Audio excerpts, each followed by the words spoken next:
27వ తేదీన జరగాల్సిన Kadapa ZP chairman ఎన్నిక ఏదైతే ఉందో, ఆ ఎన్నిక ఎలాగైనా కనుక పైచేయి సాధించే ఎన్నికలు జెడ్పీ చైర్మన్ స్థానాన్ని టీడీపీ ఖాతాలో వేసుకోవాలని చెప్పి వాళ్ళు ప్రయత్నాలు అయితే చేసుకున్నారు. ఇప్పుడు ఆ ప్రయత్నాలు బెడిసి కొట్టినట్లే కనిపిస్తూ ఉన్నాయి. మామూలుగా వాళ్ళకి ఎవరూ లేరు.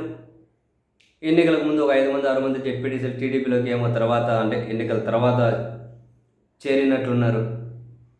దానికి తోడు మరో 2-3 వీళ్ళు ప్రయత్నాలు చేస్తే వీళ్ళ ప్రలోభాలకు లొంగి మొదట్లో మీకు ఇస్తాం జెడ్పీ చైర్మన్గా మీ వైపు వస్తామని చెప్పినట్టున్నారు. కానీ తర్వాత వస్తే వాళ్ళు కూడా ఏమంటారు ఇంట్రెస్ట్ చూపుతున్నట్లయితే లేరు.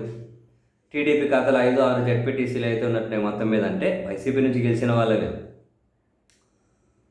50లో 2 ఖాళీగానే ఒక రాజీనామా చేశారు. 47లో 24 కావాలి.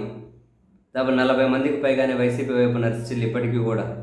సో వాళ్ళందరినీ మేనేజ్ చేయడం సాధ్యం కాదు అని చెప్పి ఇక టీడీపీకి నిర్ణయానికి వచ్చినట్లుంది.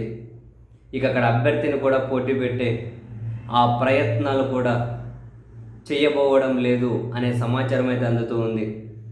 మరి అభ్యర్థిని కనుక పెట్టకపోతే దీన్ని ఎలా కన్వే చేసుకోవాలి అంటే, మాకు బలం లేదు కాబట్టి నీతికి, నిజాయితీకి, న్యాయానికి, ధర్మానికి కట్టుబడి మేము అభ్యర్థిని పోటీ చేయడం లేదు అని ఈ విధంగా ముందుకు తీసుకెళ్లే ప్రయత్నం చేయించాము జెడ్పీ చైర్మన్గా అభ్యర్థి నిలబెట్టకపోతే. ఎందుకంటే రకరకాల ప్రయత్నాలు చేశారు. అటువైపు జగన్మోహన్ రెడ్డి గారు కూడా వాళ్ళగానే సొంత జిల్లా కాబట్టి సీరియస్గానే తీసుకున్నట్టున్నారు. వైఎస్ఆర్ కాంగ్రెస్ పార్టీకి సంబంధించిన జెడ్పీటీసీలను ప్రలోభాలకు లొంగకుండా ఎక్కడో వేరే దగ్గర అయితే పెట్టినట్లున్నారు. ఇంకా వాళ్ళని ఇంకెట్లా చేయాలి? ఆయన 24 మందిని గ్యాదర్ చేసే పరిస్థితి కనిపించడం లేదు.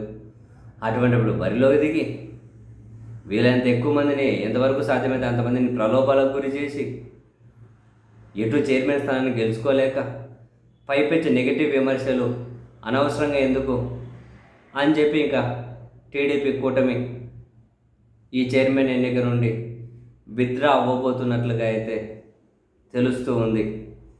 మరి ఇంకేమైనా అనూహ్యమైన పరిణామాలు జరిగి బరిలోకి దిగి ఇంకేమన్నా కనుక వేరే ఏం సాధ్యమవుతుంది తెలియదు. మరి చూడాలి టీడీపీ తప్పుకుంటుందా బరిలోనే ఉంటుందా అని.